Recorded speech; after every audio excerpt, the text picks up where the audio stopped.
அனைவருக்கும் கணித வணக்கம். இப்போ பார்க்க போகிறது 7ஆம் வகுப்புக்குரிய கணக்கு முதல் பருவம் பயிற்சி 3-4 இயற்கணிதம்ங்கிற யூனிட்ல 7வது கணக்கை பார்க்க போகிறோம். 5a - 3b + 2c உடன் எந்த கோவையை கூட்டினால் a - 4b - 2c கிடைக்கும் அப்படின்னு சொல்லி கணக்கு கொடுக்கப்பட்டிருக்கேன். ஃபர்ஸ்ட் கொடுக்கப்பட்ட கணக்கு என்ன அப்படின்னு பார்த்தீங்கன்னா, எந்த கோவையை கூட்டினால் இருக்கு பாருங்க. அந்த ஓர் எண் வந்து நம்ம என்னன்னு வச்சுக்கிறோம், வச்சுக்க போற எண் வந்து எக்ஸ்ன்னு வச்சுக்கிறோம். அந்த ஓர் எண் எக்ஸ் என்க.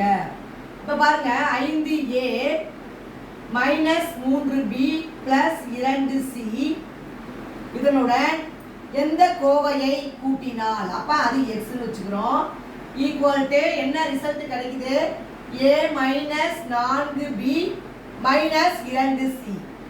இப்போ பாருங்க, நமக்கு தேவை x மதிப்பு தேவை. அப்ப x is equal to a - 4b - 2c அப்படியே எழுதிக்கிறோம்.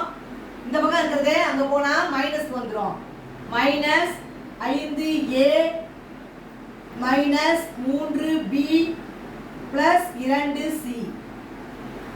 அடுத்த ஸ்டெப் நம்ம என்ன செய்வோம், இந்த முதல்ல இருக்கிற நம்பரை அப்படியே எழுதிக்கிறோம், பிராக்கெட்டை ரிமூவ் பண்ணிடுறோம்.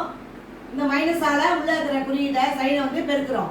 Minus into plus -5a minus into minus plus 3b minus into plus -2c. இப்போ அடுத்த ஸ்டெப் நம்ம என்ன செய்யறோம், மொத்த மாறியெல்லாம் ஃபர்ஸ்ட் பக்கத்துல எழுதிக்கிறோம். a -5a ஏங்கிற மாறியை ஃபர்ஸ்ட் எழுதிக்கிறோம்.